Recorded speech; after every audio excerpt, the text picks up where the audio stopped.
Romans 5 verse 9, since we have now been justified by His blood, how much more shall we be served from God's wrath through Him? Magandang araw, ang tatalakayin po natin ngayong araw sa ating daily devotion ay ang Blood of Christ. At ang una pong turuan na natutuhan ko ngayong araw kay Pastor Russell Ocampo ay the blood of Christ rescues us from the wrath of God. Ang kasalanan po nating mga tao ay nagdulot ng pagkahiwalay natin wala sa ating Panginoon Diyos. Yung kasalanan po natin, which is nagmula pa sa kasalanan ng unang tao, sila Eva at Adan, ay nag-cause sa atin ng invisible barrier mula sa ating Panginoon Diyos at nagtamo po tayo ng kaparusahan dahil dito. Pero sa pamagitan po ng dugo ng ating Panginoon sa Kristo na ibinuhos po niya sa krus, ang tayong mga mananampalataya po ay pinalaya na mula sa parusang dulot ng kasalanan, which is yung kamatayan.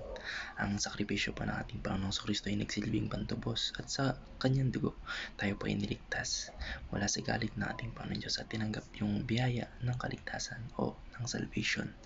Kaya ang dugo po ng ating Panginoon sa Kristo ay may malalim na kalagahan sa ating pananampalataya dahil ito po yung nagbigay ng pagkakataon na magbago tayo at magtamo ng kapatawaran mula sa ating Panginoon Diyos. Kaya nga po sabi kanina sa katuruan po ni Pastor si Panaya o si Sir Khalid po na yung kasalanan ng isang sinner na ay nagdulot ng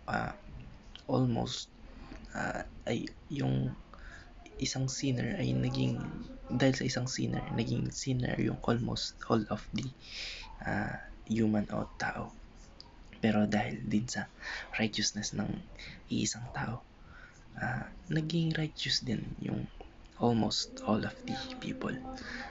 Yung isang kasalanan po yung tinutukoy ng isang tao, ang tinutukoy pong tao doon ay si Adan. At dahil po sa righteousness ng isa ring tao, which is ang ating Panginoong Kristo, naging righteous din po tayong mga mananampalataya.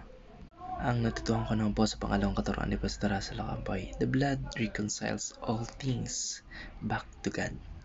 Ang dugo po ng ating Panginoon sa Kristo ay nagsisilbing sakripisyo na nag-alis po ng hadlang sa kasalanan sa pagitan po ng tao at ng ating Panginoon Diyos. Bali, yung ating Panginoon sa Kristo po yung nagsilbing mediator between man and God.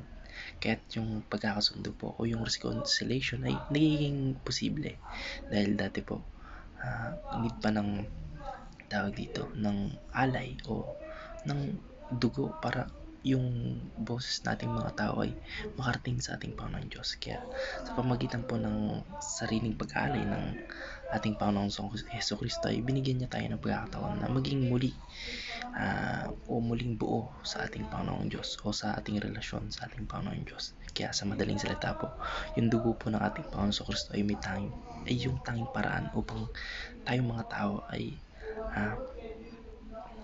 yung naputol nating relasyon sa ating Panginoon Diyos ay mag-reconcile o maging buo ulit dahil yun nga po, naputol nga po ito dahil sa kasalanan. Kaya muli po nating makapiling ating Panginoon Diyos sa pamagitan po ng paglilinis sa ating mga kasalanan.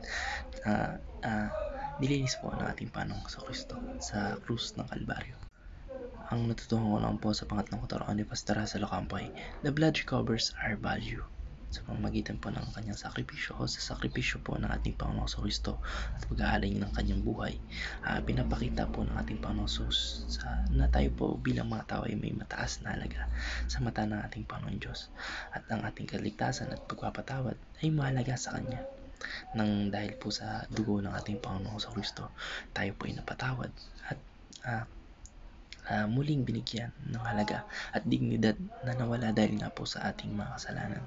Sa madaling salita po, ang dugo pa ng ating Panginoong Kristo ay nagsilbing paraan upang maibalik natin yung ating original na halaga bilang mga nilalang ng ating Panginoong Diyos na minsan ay napinsala ng kasalanan pero muling pinapakita sa pamagitan po ng sakripisyo na ginawa ng ating Panginoong Kristo doon sa krus ng Kalbaryo.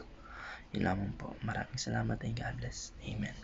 Sorry po sa mga ingay po sa background dahil may mga lasing may mga nagiinom po sa labas at nadadami po ang ating devotion. Sorry po.